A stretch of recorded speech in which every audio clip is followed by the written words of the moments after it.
preocupación por un estallido social, un nuevo estallido social, porque no hemos resolucionado los problemas que tenemos aquí, ni en Cali, ni en el Valle del Cauca, ni en Colombia. Y nosotros, por supuesto, también tenemos mucha preocupación de un nuevo estallido que se nos puede presentar a nosotros también.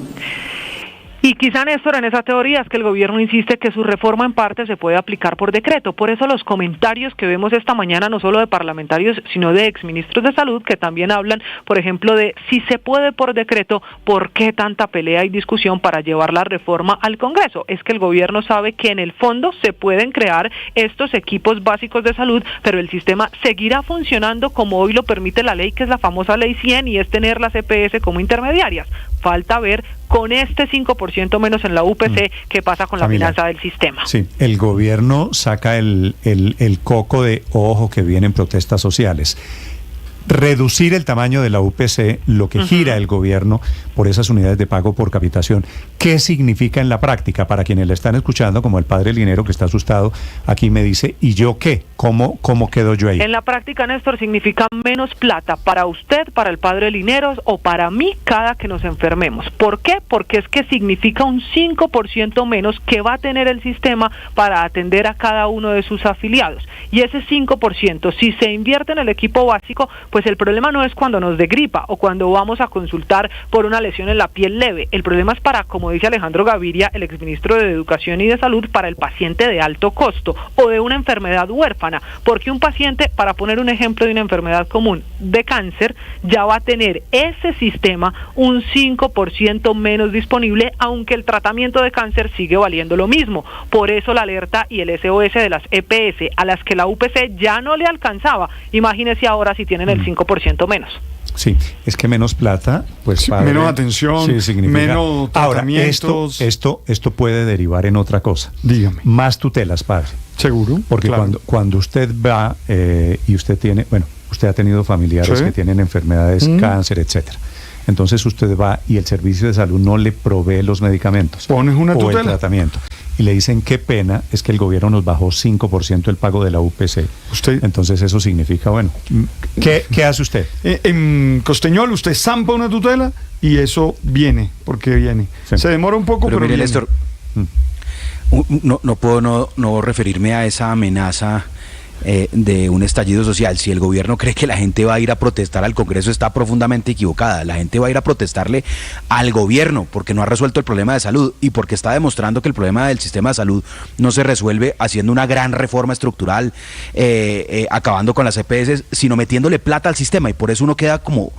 Las EPS lo que han hecho en este año es decir, la UPC es insuficiente porque desde la pandemia cambió la epidemiología, la gente se está enfermando más, la gente está está costando más atender a las personas, también por muchas de las causales del post-COVID, en fin, por miles de razones.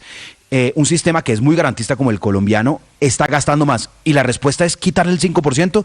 Yo me pregunto si ese 5% se va a destinar a salud preventiva. No pareciera, porque si lo que quiere el gobierno, que es legítimo, y es que las EPS no solo atiendan enfermos, sino prevengan en primer lugar que se enfermen, pues entonces con menos plata va a quedar más berraco, Néstor. Yo la verdad no entiendo, pareciera como una trampa para hundir esta vaina y que la gente cree que va a ir que vayan a protestar al Congreso. Pues no, van a ir a protestar es contra el ministro Jaramillo, que no ha hecho más que ideologizar la labor. Con menos plata va a quedar más berraco. Es que la jugada del gobierno es: quitamos aquí, en la unidad de pago por capitación, lo que recibe cada paciente para destinarle ese 5% aquí, al montaje de los CAP, los centros de atención primaria. No, y a contratar los promotores de salud, que valdría, cada equipo son 9 personas que valen 62 millones al año. Por eso digo que esto es pago de burocracia, fundamentalmente. Claro, de gente.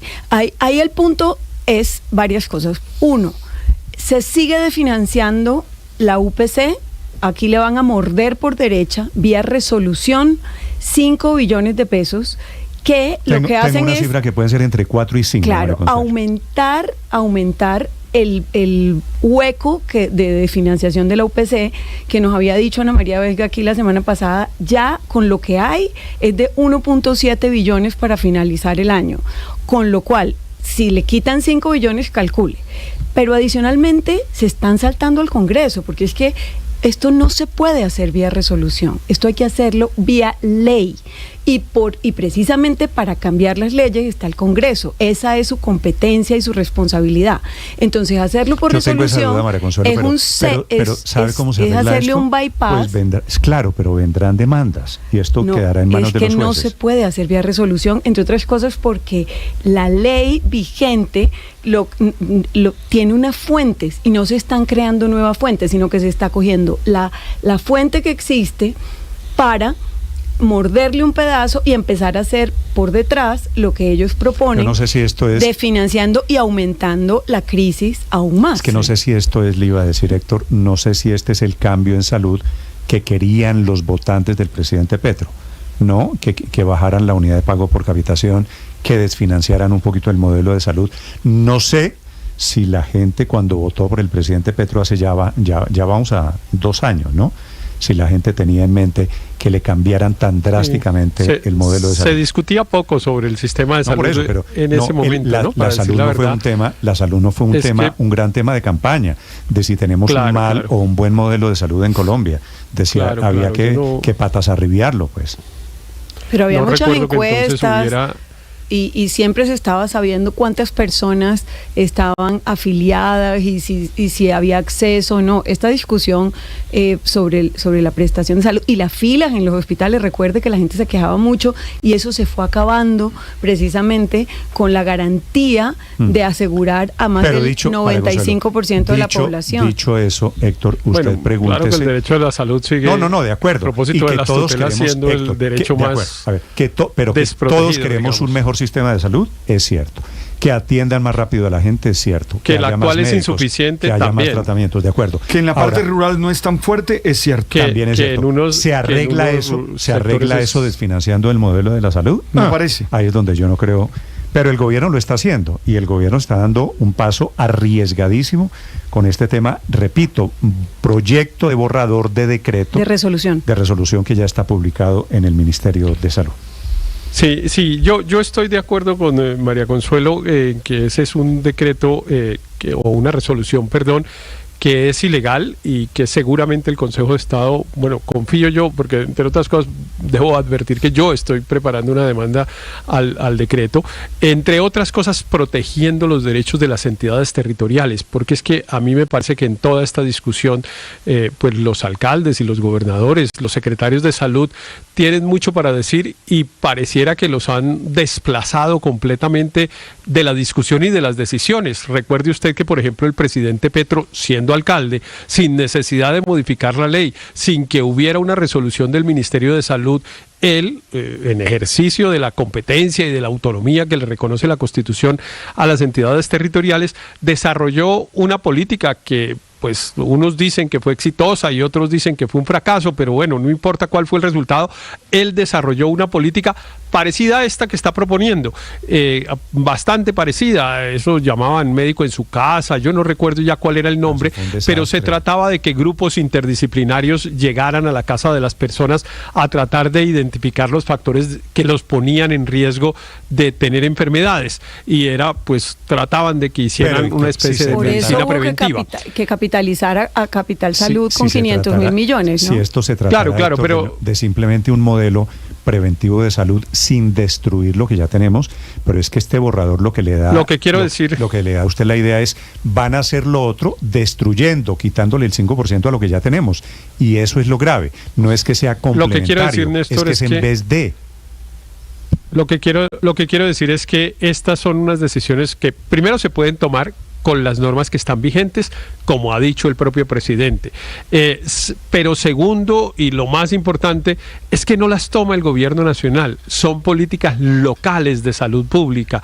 Digamos que la orientación de los recursos de la salud corresponde a los alcaldes y a los gobernadores, y ese es un tema en el que yo pues hago mucho énfasis, porque me parece que siempre se descuida mucho. Creemos que desde Bogotá y desde el Congreso y desde el gobierno nacional se pueden tomar todas las decisiones, y que los alcaldes y los gobernadores simplemente prenden radio o se meten a internet a ver qué órdenes les dan. Una pregunta para su demanda a la resolución. Tiene que esperar a que salga la resolución, por supuesto. Sí, claro, por supuesto, pero el texto se conocía hace ya unos 10 días. ¿Y la presenta a nombre personal o en representación de organismos locales? No, seguramente lo va a hacer en representación, pero pues digamos no tengo autorización, digamos, para hacer público el hecho de cuáles entidades están, digamos, de acuerdo, me han pedido ese trabajo. Era simplemente para separar una cosa de la otra que estaba informando. No soy un ciudadano preocupado, digamos, yo soy un abogado que me contratan unas entidades que sienten que sus derechos se le han vulnerado y pues yo voy a llevar unos argumentos al Consejo de Estado para tratar de protegerlo. Pero solo quería hacer una precisión adicional. Señores, hecho ese tema técnico, la salvedad de que el gobierno fuera de todo se está saltando organismos locales, le iba a decir, lo grave de eso es comenzar a desmontar el sistema de financiación que hay hoy. El gobierno lo quería hacer por ley, aquí lo está haciendo vía resolución. Así que claro, ahí hay un punto que es importante, y como digo, yo creo que hay unas cosas que se pueden hacer sin necesidad de modificar la ley.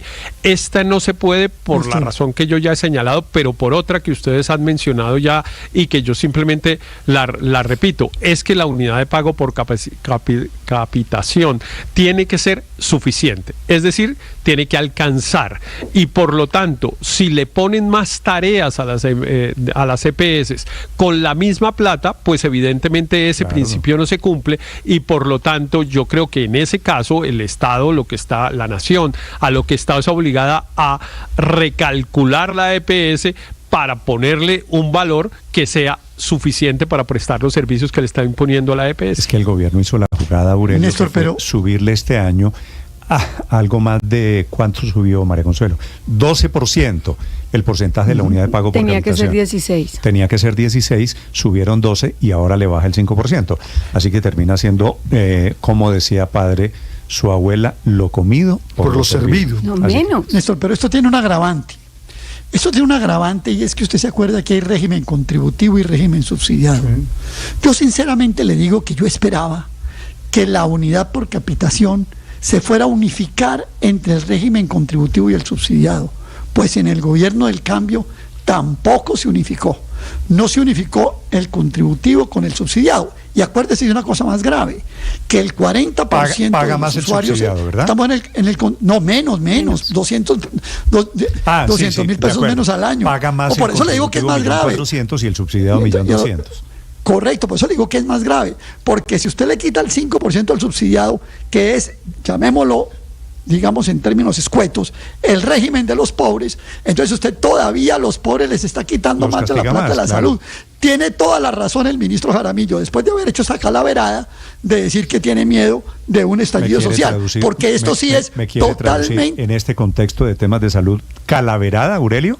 Calaverada quiere decir que yo esperaba que el gobierno del cambio, el gobierno social, el gobierno de izquierda, como tanto dicen aquí algunos de mis compañeros de panel, unificara la unidad por capitación del régimen subsidiado con el régimen, claro, que lo equiparara, que los del subsidiado tuvieran la misma unidad por capitación del régimen contributivo. Bueno, pues no lo hizo, y no solamente no lo hizo, sino que en términos de afectación de salud pública, cuando usted le quita el 5% al subsidiado, todavía golpea más a los pobres. Miren, ahí le doy además este dato al doctor Riveros, ad litis, para su demanda. Vale. Miren, el doctor Rivero en todo el mundo sus argumentos, Aurelio, así que ánimo. 9:14 minutos, Luis Ernesto. En todo el mundo la salud se mejora es con plata, no importa si el prestador es público o es privado. Y este anuncio lo que hace es recortar la plata. Y usted preguntaba hace unos minutos por qué votaron los electores del presidente Gustavo Petro en torno al sistema de salud. Yo creo que votaron para no tener que esperar meses por una cita con un especialista, para que llegaran servicios de salud a lugares donde hoy no llega. Y con menos plata eso no va a pasar, no importa, insisto, si el prestador es público o privado. 9:14 minutos. Pero Néstor, Álvaro, señor. Otra cosa que no es sorprendente. Yo escribí una columna hace 9 meses que se llamaba Empujando a Petro a gobernar por decreto. Y decía, quienes cantan victoria porque bloquearon la discusión de la reforma del Congreso, olvidan que eso genera presiones al gobierno para que adopte algunas de las medidas por decreto. Muchas no se pueden por decreto, pero muchas sí. Pero de no pactar con Petro y dedicarse solamente a hacer pero Álvaro, eso sí es activistas por redes del sistema político no funciona. Es dejarle el país a Petro. Se llama democracia. Hay cosas que se pueden y hay cosas que no se pueden. Y de hecho la diferencia, hay cosas por ejemplo, que toca por el Congreso y el Congreso no está obligado, pues el Congreso va y evalúa. Si no se puede, pues claro, no se puede, y por ejemplo, a diferencia de la pensión que el presidente anunció para los mayores de 80, que no tiene una ley que diga lo contrario, perfectamente se puede vía decreto, inclusive vía decisiones de las instancias pertinentes. Pero es que, a diferencia de esa medida, esta de morderle 5 billones anuales, o entre 4 y 5 para ser más precisos, anuales a la UPC, va en contra de la legislación vigente. Es ilegal. Pero ¿sabe qué es lo peor, Néstor? 9-16. Que la gente sigue con el mismo problema. La gente sigue con los mismos problemas. Mire, lo voy a contar en el Amazonas, donde estuve hasta ayer. No hay especialistas. Entonces, si usted tiene necesidad de un especialista, como pero dirían, padre, de acuerdo. Y se mete un lío. Ahora, con menos plata, menos posibilidades va a llegar allá de solucionar el problema. Voy a pensar en el problema de la gente del Amazonas. Lo del Amazonas no se resuelve no necesariamente quitándoselo a Cali o a Ibagué. Invirtiendo allá y llevando posibilidades de especialistas allá. Si usted me dijera, el anuncio del gobierno es que va a llevar salud y médicos y hospitales para el Amazonas, pues bienvenido. Especialistas, y para Chocó, sobre todo. y para regiones rurales en donde no opera seguramente con la misma eficiencia el modelo de salud. Pero no es eso, desafortunadamente, de lo que estamos hablando. 9-17, sí, iba a decir Héctor, pero déjeme decir dos cosas, Néstor, solo para precisar. Una, que tal vez es importante decir, digamos, como para matizar un poco la conversación, que el 5% igual se lo van a girar a las EPS, ¿no? Solo que le ponen una tarea adicional. No es que le giren menos, no es que les den y les quiten el 5% para que el gobierno haga esas tareas de las que estamos hablando directamente, sino que quienes quedarían obligadas a hacerlo, no es que se lo van a girar, no el 5% van a dedicarlo a las EPS. al nuevo modelo, a la creación de los CAP. No, pero a través de las EPS, porque pero la UPS se la giran con una destinación pero no para la salud de la gente. De acuerdo, para lo que sea. Yo no estoy defendiendo la idea. Es que se desfinancia lo que está financiado. No estoy defendiendo la idea, solo estoy explicando. Héctor, destinación de equipos de salud. Pues claro que sí es importante, se lo quitan para esto y se lo dan para lo otro. Es que ahí está pero la igual bolita, se lo dan al... estoy de acuerdo, pero que me parecía importante que los oyentes tuvieran claro que el 5% dice, igual llega a la salud, igual llega a la caja de las EPS. Sí, se lo acepto. Igual llega a la caja de las EPS, solo que les ponen unas tareas adicionales que específica, pues no tienen con qué financiar. Pero el otro punto que quería decir es que se da mucho en las discusiones a lo largo del gobierno del presidente Petro es, mire, lo que no se puede hacer, lo que le corresponde a la ley y no a los decretos. Entonces, no hay riesgo en un Estado de Derecho como el nuestro, no hay riesgo de que el presidente adopte la reforma de la salud que ha propuesto por decreto. No, ese riesgo en un país que respeta las normas como es Colombia y que tiene unos organismos judiciales además muy activos para controlar el abuso del poder, eso no va a pasar. Entonces, porque es que a veces le queda a uno la idea de que no, el presidente entonces se pasa por encima del Congreso y adopta la reforma por decreto. No, eso no se puede que lo haga, pero el Consejo de Estado pues se la tumba en 20 minutos. Eso es una cosa que es rápida, que es fácil. Entiendo que esa es la respuesta a eso que estaba diciendo Álvaro. Como no le pasaron las reformas en el Congreso, el pobre presidente tiene que gobernar por decreto. 9:19 en Mañanas Blue.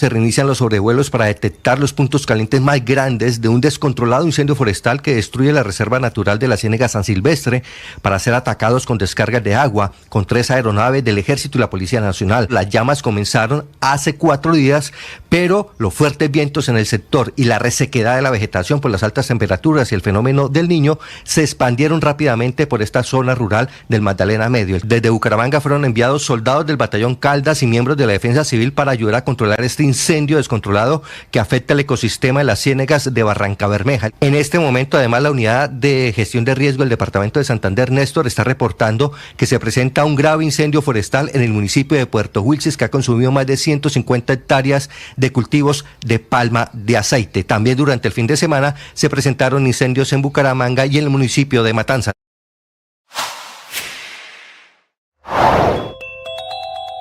Mayores de 80 años sin pensión y en estado de vulnerabilidad o de pobreza extrema que van a comenzar a recibir un subsidio mensual de 225.000 pesos, 3 veces más que los 80.000 pesos que venían recibiendo del programa Colombia Mayor a cargo del Departamento de Prosperidad Social, cuya nueva cabeza es el libretista y ex senador Gustavo Bolívar, y quien será el encargado de girarles ese subsidio a 500.000 colombianos, medio millón de colombianos a través de supergiros y de su red aliada de más de 27.000 puntos, según el informe de prensa del gobierno. Mayores de 80 que ríen, pero menores de 80 que lloran. Colombianos de 70, 72, 75, 78 o 79 años, también en condición de vulnerabilidad, también sin pensión, pero quienes recibirán los mismos 80.000 pesitos de siempre, porque la plata para ellos no alcanza por la vía administrativa y porque se necesita de la aprobación de la reforma pensional en el Congreso de la República para aumentarles dichas transferencias monetarias y triplicárselas como a sus congéneres mayores de 80 años.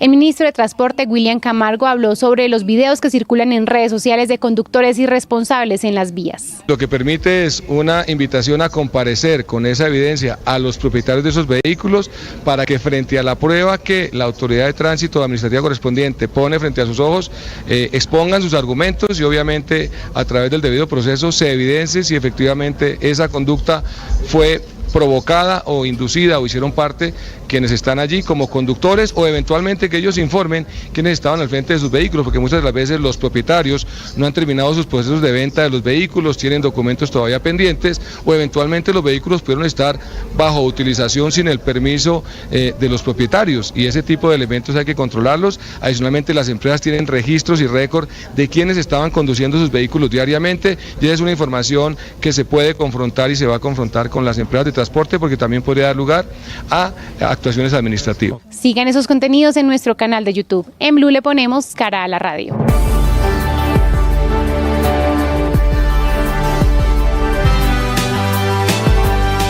Nueve de la mañana, 23 minutos. En segundos la información deportiva. En segundos noticia, Ricardo, con la carta de esta mañana de deportistas llamándole la atención al gobierno nacional sobre el tema en serio del deporte. Veo que la carta la firman figuras muy importantes de nuestro país, 27 deportistas en total. Son 27 deportistas, Néstor, le envían la carta al presidente Gustavo Petro, fundamentalmente planteando la articulación de una mesa nacional del deporte. Todo producto del caos que vivimos en los procesos del Ministerio del Deporte, la falta de gerencia y diligencia, primero en el tema de los Juegos Panamericanos, que son historia, y segundo en todo el proyecto, el macroproyecto que representa competir en Juegos Olímpicos, prepararse para Juegos Olímpicos, y de ahí usted desgaje la margarita hasta la base, todo el proceso deportivo que requiere Colombia para estructurarse y mantenerse de manera activa. Me da la impresión, Ricardo, de que leyendo entre líneas esta carta, lo que le está diciendo es al gobierno, al presidente Petro y a la nueva ministra del Deporte, seamos serios con el tema deportivo, ¿no? Y además activemos una mesa donde todos... ¿Usted se acuerda del juego de la pirinola? ¿Todos ponen? Todos ponen. Es que si todos ponen, todos toman, ¿no? ¿Eso no era lo que decía la pirinola? Sí, pero aquí entonces si todos ponen, todos toman en beneficio de las decisiones, el desarrollo, la activación, bueno, el proyecto mismo del deporte, porque finalmente es una bandera fundamental. Yo no diría que de un gobierno, yo diría que de un país. Es un proyecto de país frente a lo que significa el establecer normas claras de... Y ojo que los Olímpicos están ahí, ¿no? Y ojo que Colombia viene subiendo y esperamos... ¿Olímpicos cuándo tenemos? El 26 de julio comienza. Este año. Claro. Sí. En París. Esta es la prueba de fuego que vamos a tener. Atención, a propósito de Francia, está comenzando en este momento la sesión parlamentaria que va a reformar y que va a convertir a Francia hoy en el primer país del mundo, en vía constitucional, hacer una reforma para evitar que futuros gobiernos desmonten derechos de las mujeres. El aborto, uno de ellos. Silvia Carrasco, en Europa. Sí, Néstor, está comenzando en este minuto esa sesión parlamentaria. Ya es el último paso que tiene que atravesar el sistema parlamentario francés para que pase a ser un derecho constitucional el derecho al aborto. La decisión la tomó el presidente Macron el año pasado, el año antepasado, el 2022, cuando en Estados Unidos el Supremo acabó con el derecho al aborto allí en los Estados Unidos. Entonces, lo que decidió cuando anuló esa ley Roe and Wade, y entonces fue que se dijo no podemos correr el riesgo en Francia de que se socave el derecho al aborto, y empezó esta tarea de poner el derecho al aborto dentro de la Constitución. En la sesión de hoy se espera que sea aprobada de manera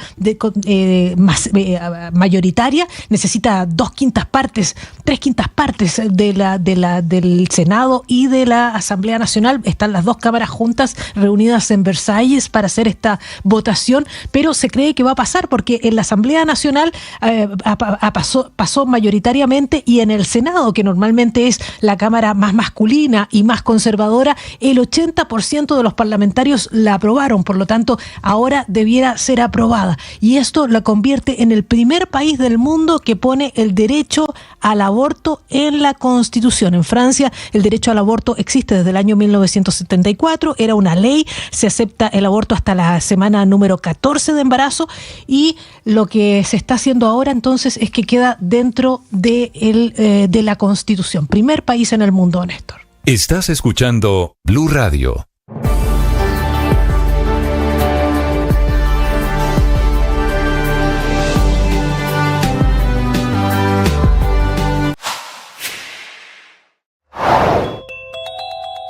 ¿Cómo van a identificar a los conductores irresponsables?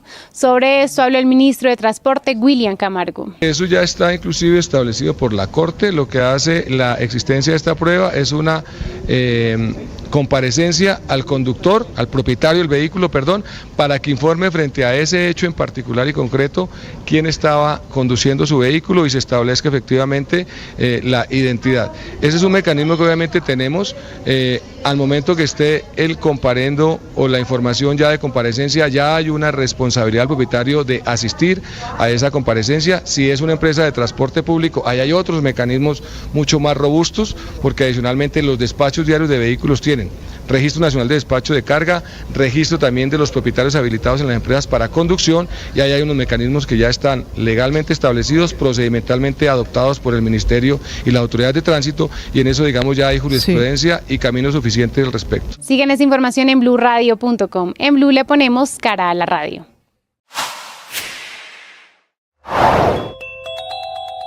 Gustavo Bolívar será nuevo director de Prosperidad Social, va a manejar un presupuesto de más de 11.3 billones de pesos. Ha desaparecido desde la semana pasada un arquitecto, se llama Juan Camilo Burgos, que desapareció en la calle 72, este es el centro financiero de Bogotá. Un caso muy impresionante por los testimonios de su familia, que desesperados ellos con toda la razón están buscando a Juan Camilo. Nicolás es el hermano de Juan Camilo Burgos. Nicolás, buenos días.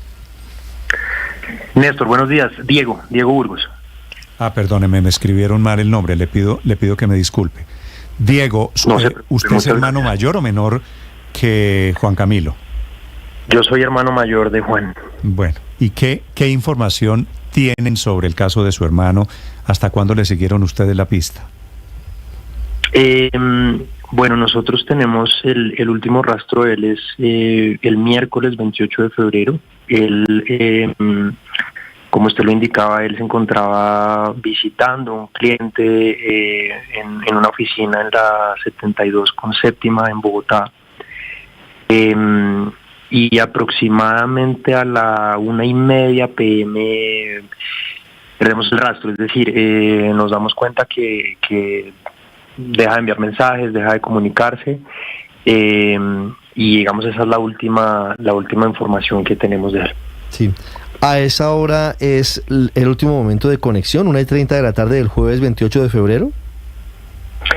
Sí, es el último momento de conexión, pero también digamos un poco ya obviamente atando cabos, hablando con sus compañeros, con sus clientes y demás. Ese, digamos, es como el último rastro de que Juan estaba activo. Perdóneme, eso fue el miércoles 28 de febrero, ¿sí? Miércoles 28 de febrero. Miércoles 28 de febrero. ¿Con quién se había reunido su hermano Juan Camilo en ese momento? ¿En dónde estaba en el momento previo a su desaparición? Sí, bueno, mi hermano es arquitecto, él es pues un joven emprendedor, él hace unos años tiene una empresa, una pequeña empresa de arquitectura, y obviamente pues como todas las semanas y todos los días, una de sus labores era ir a visitar estos clientes donde tenía instalación o algún tipo de obra. En ese caso, él justo fue a esa oficina porque justo estaba pues trabajando ahí, tenía un proyecto de mobiliario ahí, y digamos como que justamente, o sea, él obviamente pues ingresa a ese edificio, ahí ya tenemos pues obviamente comunicación de que él se comunica y como que afirma que está ahí,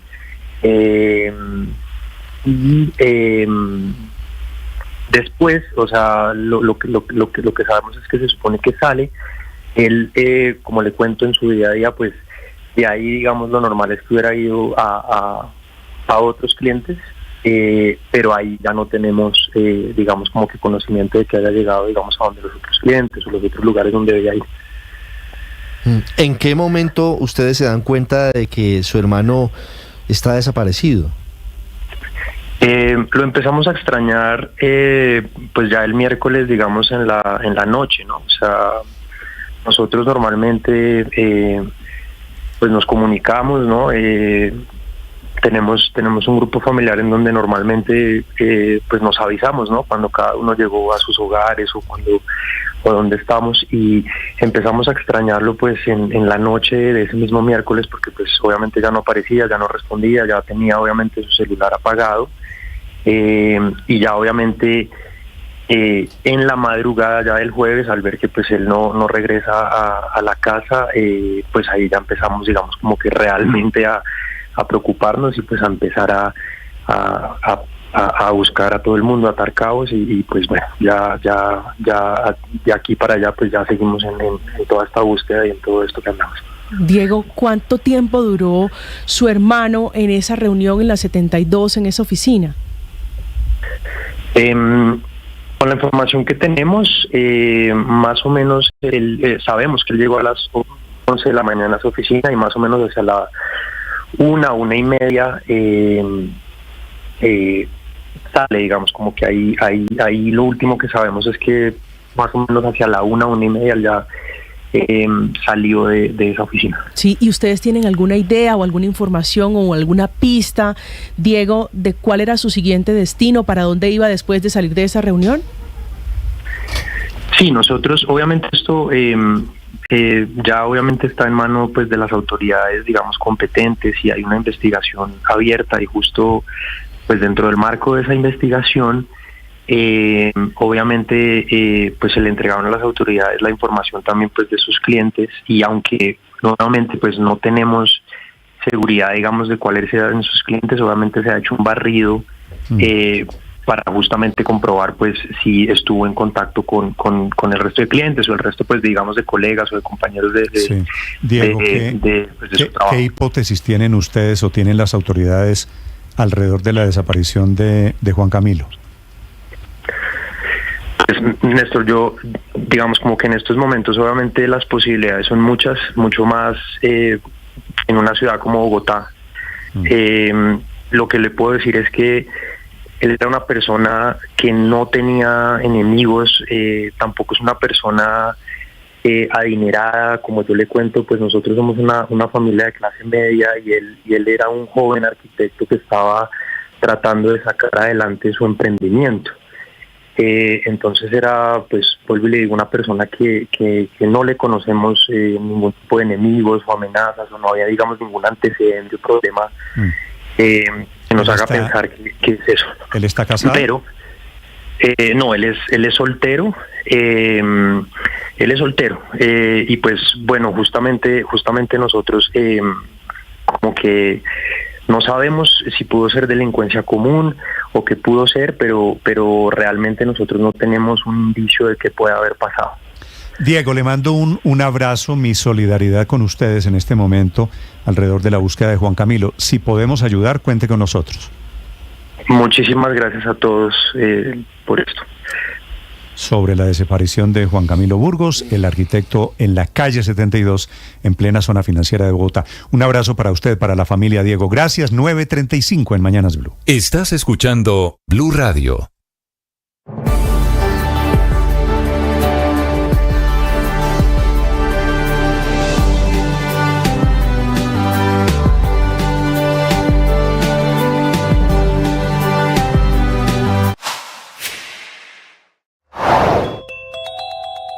Gustavo Bolívar será nuevo director de Prosperidad Social, va a manejar un presupuesto de más de 11.3 billones de pesos, la chequera más grande del gobierno.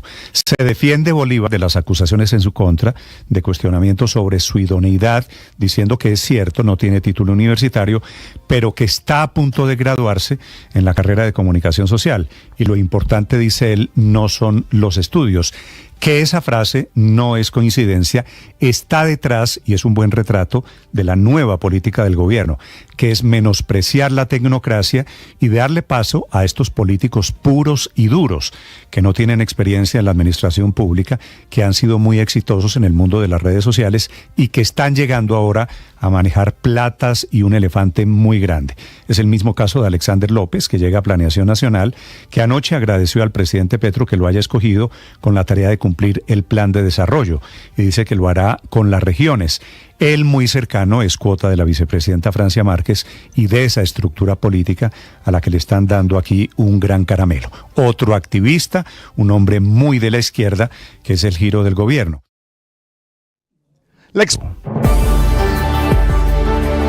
Ele já vamos bater 45. Lá vem James Rodrigues, foi cortando. Alisson, devolução, é pro James, ajeitou, Alisson pintou. James Rodríguez no necesita muchos minutos para encantar en la noche brasileña. El 10 del Sao Paulo entró a la cancha al minuto 76 y generó esta asistencia mágica, dejando a 3 rivales en el camino. Una pelota de gol que no aprovechó su compañero Alisson. Al final 1-1 ante el Palmeiras por el campeonato paulista y amanecer de lunes con calificación de lujo para James por parte de los aficionados que le dieron un, oigan bien, 8.5 al colombiano. Otro que valoró a James fue su técnico Thiago Carpini, quien asegura quiere más minutos paso a paso con el 10 en la cancha. Em relação ao James é difícil eu te falar, né? Acho que até o próprio atleta é difícil falar o quanto ele suporta. En relación a James es difícil hablar. Para el propio jugador es difícil decir cuánto soporta en cancha. Si se habla de cuánto quiere jugar, estoy seguro de que en el próximo partido él también quiere participar más. Si pudiera tener a James los 90 minutos, quisiera ver lo mismo que ustedes y los hinchas vieron contra el Inter de Limeira. Pero debo tener cuidado con James. Nos exageramos un poco con Lucas Moura y lo perdimos por 30 días. Con James no hicimos pretemporada. Queremos a James, lo queremos más tiempo en campo, pero necesitamos respetar el proceso del deportista. Retroalimentación en todo momento, saber qué ha pasado, las propuestas y respuestas de él en las cargas de entrenamientos y los volúmenes correspondientes. Ahora James y el Sao Paulo se preparan para enfrentar a Lituano el próximo domingo, también por el campeonato paulista. Y el profe Néstor Lorenzo, más minutos y más motivos para convocarlo a la Selección Colombia para la gira por Europa dentro de menos de 20 días ante España y Rumania. Otra vez el balón para Albert, filtra el balón y cuenta con espacio Rodman y no es el tercero, el centro.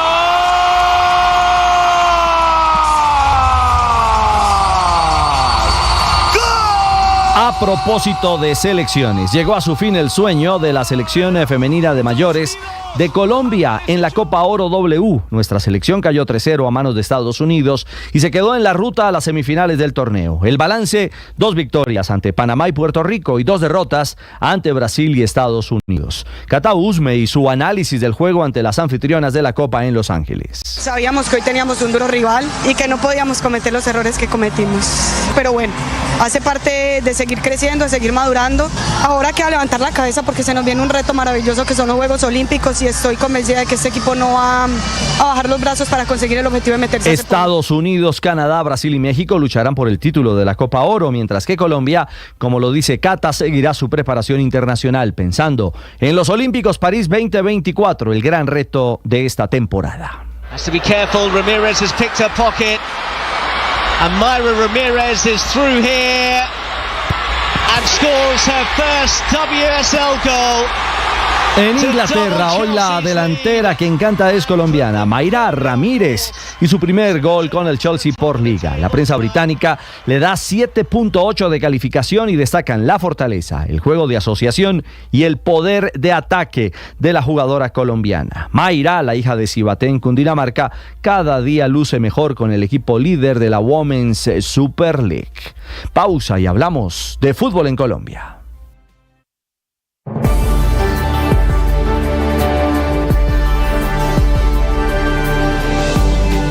Ahora nuestro contenido no solo se escucha, también se ve. En este país, gobernador, todo es gravísimo y no pasa nada. Algunos en ese límite de la ilegalidad. Bienvenido, gracias por estar conectado. En Blue le ponemos cara a la radio, a la opinión y al debate. A los diferentes puntos de vista. Al rigor periodístico. A los hechos deportivos. A la opinión, al humor y al entretenimiento. Le ponemos cara a la radio. Suscríbase a nuestros canales de Facebook y YouTube y desde las 6 a.m. hasta las 7 p.m. disfrute de toda nuestra programación en vivo. Blue, la alternativa.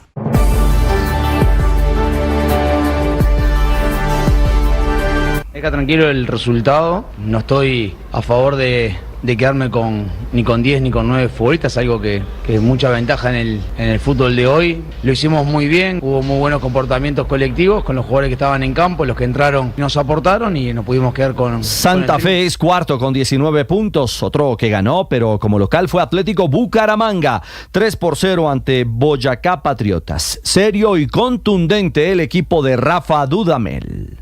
Lo que más satisfecho me deja es el que hayan aparecido los goles hoy en un momento trascendental del torneo. Creo que el equipo está muy enfocado. La parte táctica cada día la vamos desarrollando con más naturalidad. Bucaramanga es quinto con 16 puntos. Y el Medellín ganó 1-0 ante Águilas Doradas y ya toca la puerta del grupo de los 8. El profe Alfredo Arias. La presión es grande, que siento orgullo. Hoy Medellín volvió a mostrar la cara que había mostrado el semestre pasado, al amparo de la actitud, de las piernas para correr y de las ganas siempre de querer ganar. El técnico Alfredo Arias y su Medellín, que es décimo con 14 puntos, los mismos del octavo Deportivo Cali. Hoy la fecha 10 se cierra con el juego Pasto Fortaleza en el sur del país. Had two moves early on, not much resistance in the first few kilometers when yesterday with a headwind forecast we saw Ruch and Belgodo both set off again. Es la París-Niza, etapa 277.6 kilómetros. Le quedan 64 kilómetros a meta. Grupo compacto. Jornada ciclística internacional para los nuestros, donde hay que reseñar que por Colombia el mejor es Egan Bernal a 8 segundos del líder Olaf Koig del Team Visma. El quinto lugar para Remco Evenepoel, el belga, gran favorito a pelear. También corren Roglic, Harold Tejada por Colombia, Santi Buitrago, ellos a 10 segundos, al igual que Rigoberto Urán. Y recién terminó Tirreno Adriático, etapa 1, contrarreloj individual, ganó Juan Ayuso, español. El mejor colombiano, Daniel Felipe Martínez del Bora, 14º, a 27 segundos de la general. 9:43, los deportes a esta hora en Mañanas Blue.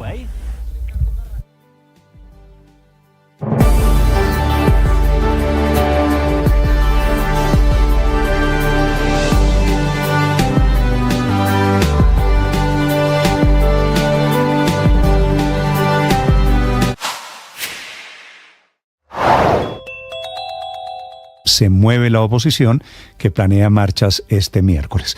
Con estos cambios de fondo, las reformas sociales del gobierno en trámites, está convocando para el miércoles a las 10 de la mañana. Se llama la Marcha de las Mayorías. Lo que quiere la oposición es darle al presidente Petro la misma medicina de cuando él estaba haciéndole oposición al gobierno Duque, que son calles y marchas en contra de las decisiones del gobierno. Estas seguramente un poco, ojalá, más pacíficas.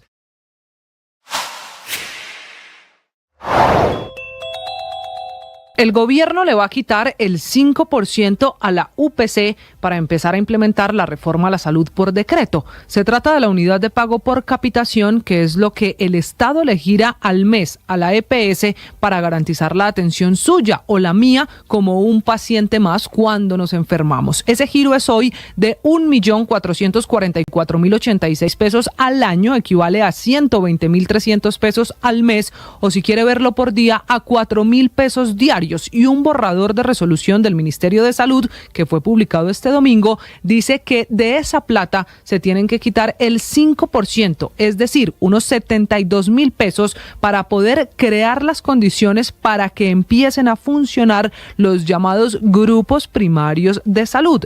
Ese grupo de médicos, enfermeras, infectólogos que deberán buscar las enfermedades y prevenirlas. Lo grave de toda esta historia es que hoy la UPC no alcanza para cubrir los tratamientos de los pacientes que cada vez tienen enfermedades más costosas, que se enferman más o que requieren de tecnología avanzada para sus tratamientos.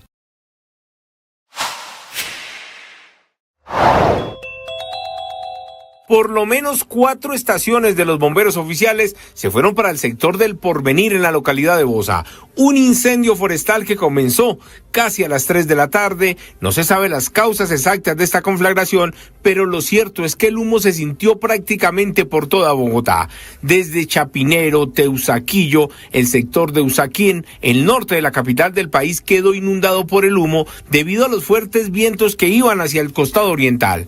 Los bomberos estuvieron trabajando casi hasta las 9:30 de la noche y están investigando si hubo manos criminales, como suele suceder con incendios que se presentan en este punto en el sur de Bogotá, donde algunos habitantes de calle y recicladores le prenden fuego a las llantas para que así se derrita todo el caucho, saquen el alambre y lo puedan vender en las diferentes chatarrerías. Y en esta oportunidad las llamas se salieron de control, alcanzaron los pastos secos, de ahí la emergencia que se extendió prácticamente por media Bogotá.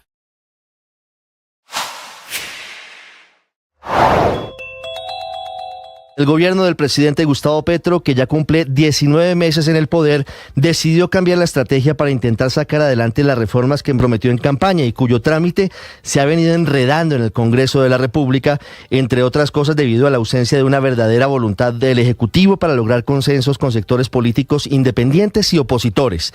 La confirmación la hizo directamente el presidente Petro, quien el pasado viernes desde la caribeña San Vicente y las Granadinas advirtió que si el Congreso hunde las reformas sociales, específicamente las reformas a la salud y pensional, se desploman los sistemas de inmediato, y agregó: nos tocará reemplazarlo rápidamente, haciendo de movilidad en este momento desde y hacia Soacha en el sur de Bogotá.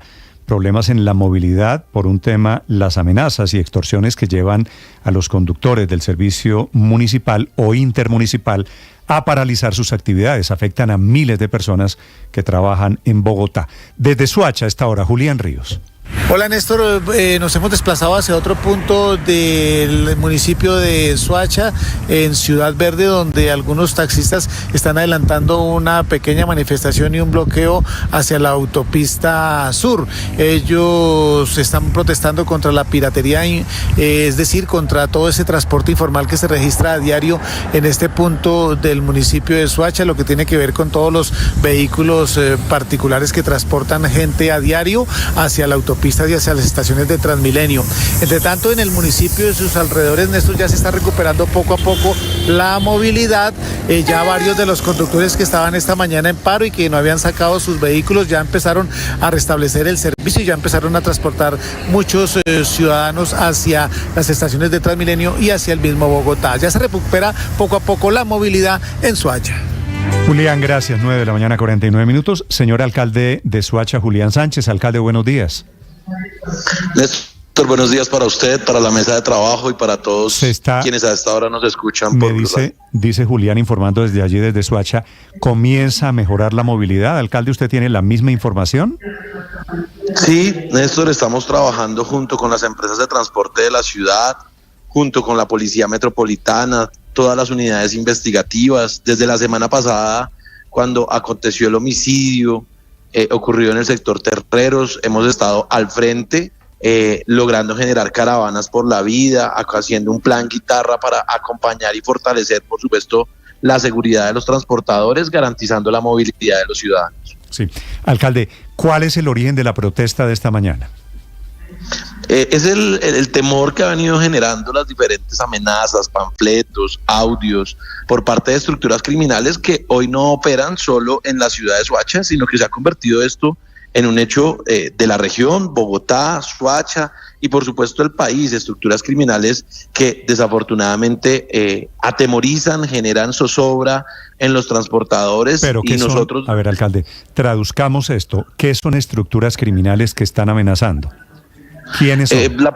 La Policía Metropolitana, Néstor, nosotros hoy no podemos, digamos que, dar el nombre de una estructura criminal. Quienes han colocado los panfletos se han hecho llamar alias Satanás. Sin embargo, pues las líneas investigativas se están dando por parte del Gaula, por parte de toda la operación, tanto de Soacha como con Bogotá, quienes también hemos pedido acompañar en esa línea fronteriza para poder, por supuesto, mitigar cualquier tipo de riesgo a los conductores de la ciudad. Pero no estamos hablando, alcalde, ¿acaso del tren de Aragua?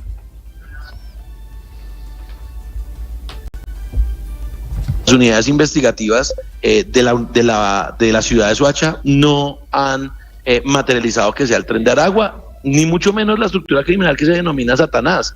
Son muchas las hoy fuentes que han dado el hecho del asesinato la semana anterior, del 24 de noviembre del año pasado, de las amenazas del 25 de febrero, y por supuesto lo único que se está haciendo es trabajar en la línea investigativa y en el fortalecimiento de la seguridad de los transportadores. Alcalde, hasta donde tengo entendido, Satanás no es el nombre de una banda, es el nombre de un delincuente que estaba extorsionando desde las cárceles. ¿Estamos hablando de ese Satanás? De la estructura criminal a la cual pertenece Satanás. No operan solos, operan a través de una estructura criminal, desde la cárcel, por supuesto, logrando encontrar pequeñas bandas también en la ciudad, lo están haciendo en Bogotá, y es lo que intentamos, por supuesto, hacer con toda la fuerza de la policía y las unidades investigativas. Alcalde, pero si usted dice que no hay ninguna evidencia que demuestre que Satanás está detrás de estas extorsiones o de estas amenazas a los conductores, ¿quién está detrás? Es lo que estamos en esas labores precisamente. Insisto, esto no es un hecho aislado de la ciudad de Soacha, no es un hecho de este año. El 24 de noviembre del año pasado también hubo un asesinato en donde un panfleto con las mismas características, las mismas condiciones, luego una amenaza el 25 de febrero y ahora por supuesto lo acontecido la semana anterior con el asesinato de un familiar de un transportador que se acercaba al conductor del bus. ¿Y por qué descartaron ustedes tan rápidamente que detrás de esto no esté la banda de Satanás? ¿Qué los hace pensar a ustedes que estos hechos sistemáticos no tienen que ver con ese grupo? No lo estamos descartando. Lo único que yo he manifestado en acompañamiento de nuestra Policía Metropolitana es que hoy no podemos, digamos que, aducir a una estructura criminal puntual hasta tanto no se tengan las respuestas de las unidades investigativas. Alcalde Sánchez, quisiera preguntarle sobre las medidas, porque fíjese que una de ellas era mandar a José Manuel Vera, que es alias Satanás, a la cárcel La Tramacúa de máxima seguridad en Valledupar, intentando cortarle los flujos de comunicación.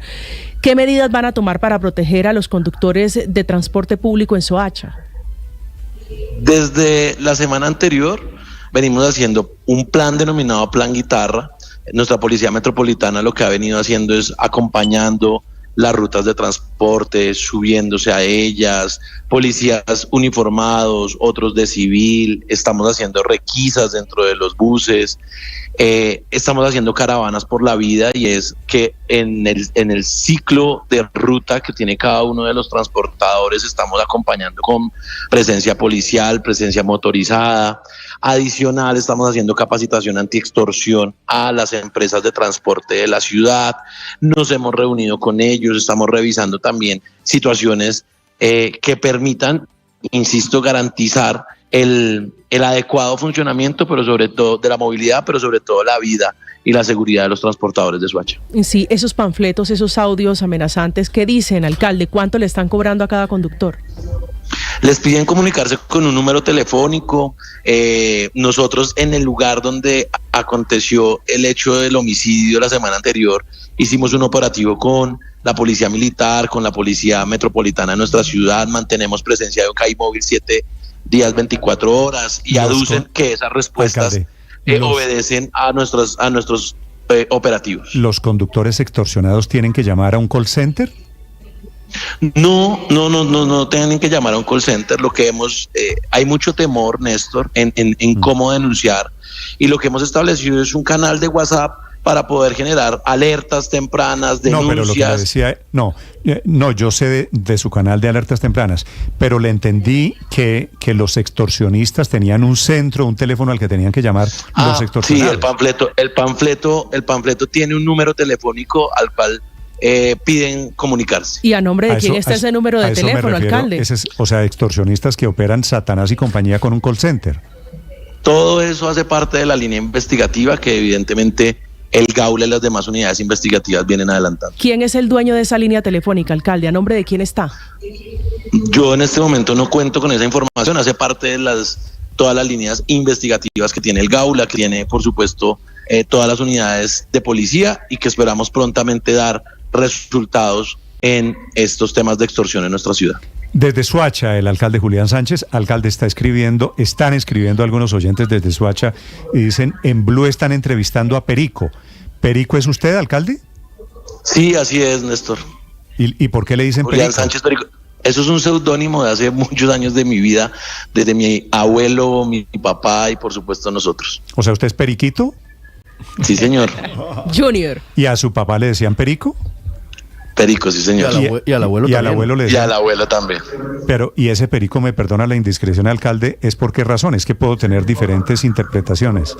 Seguramente han siempre hecho una homología con lo negativo de la droga, pero esto obedece a una forma de la nariz que tenía mi abuelo hace muchos años y que nosotros lo hemos convertido en identidad y marca para recordación, por supuesto, de nuestro ejercicio político. Mejor dicho, usted tiene nariz de perico. Se lo digo con mucho respeto, alcalde, pues, pero me parece mejor que le digan tiene nariz de perico a olfato de perico. Seguramente ya esto es un tema que durante muchos años, insisto, nosotros hemos llevado el seudónimo y bueno, lo llevamos ahora con mucho orgullo. Hemos hecho un gran trabajo por la ciudad. ¿No le molesta que le digan perico, ni más faltaba? Para absolutamente nada. Toda mi publicidad y mi coalición con la que me hice elegir se denominaba Perico. ¡Viva el perico, alcalde! Un abrazo, que sea café con leche y que le haga bien a la ciudad. Vale, alcalde, gracias. Desde Soacha, reportando que mejora el tema de transporte y de la conexión con Bogotá, 9:57. Estás escuchando Blue Radio.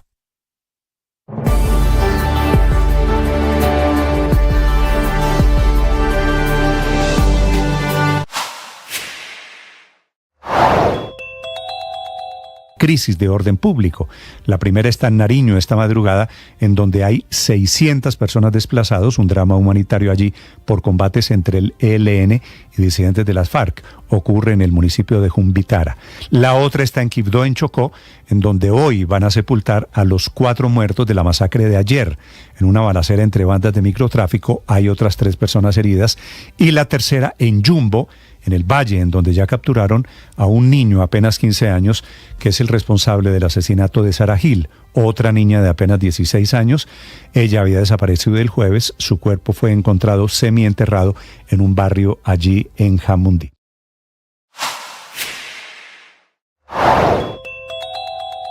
A las antiguas FARC ya no le gusta la JEP. Lo han hecho saber a través de cartas amenazando al país, generando tensión y culpando al tribunal creado en el acuerdo de paz de incumplirles y provocar el regreso a las armas de los guerrilleros. Ese es el contexto en el que los propios jefes del hoy Partido Comunes, antes jefes de las FARC, están pidiendo un nuevo tribunal. Ellos lo llaman Tribunal de Cierres para la Oposición, una ley de... Expresidente Gaviria a la procuradora sobre el sistema de salud en Colombia. Disiente porque hay que leerlo entre líneas, sugiriendo de un informe que le resulta al gobierno muy funcional del contralor encargado. un informe que le da la razón al gobierno en la pelea con las EPS. Por eso la alerta de esta mañana del expresidente Gaviria y por eso la solicitud de intervención a la procuradora. Andrés Carmona. Así es, Néstor, buenos días. Y es que en esta larga misiva del exmandatario y jefe del Partido Liberal señala que el sistema de salud enfrenta una grave crisis provocada por acciones del propio gobierno, como retrasar los pagos de los presupuestos máximos de las EPS durante 3 o 4 meses. Casi $1 billón se ha perdido y solo ha sido por la intervención de la Corte Constitucional que el sistema se ha mantenido a flote. Según Gaviria, a esta incompetencia e inactividad del Ejecutivo se sumó el Contralor General encargado Carlos Mario Zuluaga, quien no solo no ha efectuado un control de cumplimiento de la sentencia de la Corte, sino que ha efectuado sus ataques en las deficiencias de las reservas técnicas de las EPS, con lo que estaría coincidiendo con el gobierno en señalar a estas entidades como el gran obstáculo para que se pueda aplicar la reforma a la salud que está en curso en el Congreso, y para ello se basa en un informe realizado, según Gaviria, con fallas técnicas y jurídicas. Le leo un extracto, abro comillas: pareciera ser una coincidencia de intereses entre el gobierno, deseoso de destruir el sistema de salud a toda costa, y el Contralor en funciones buscando permanecer en su cargo a la espera de un fallo de la Corte Constitucional sobre una tutela presentada por el anterior Contralor General. Cierro comillas.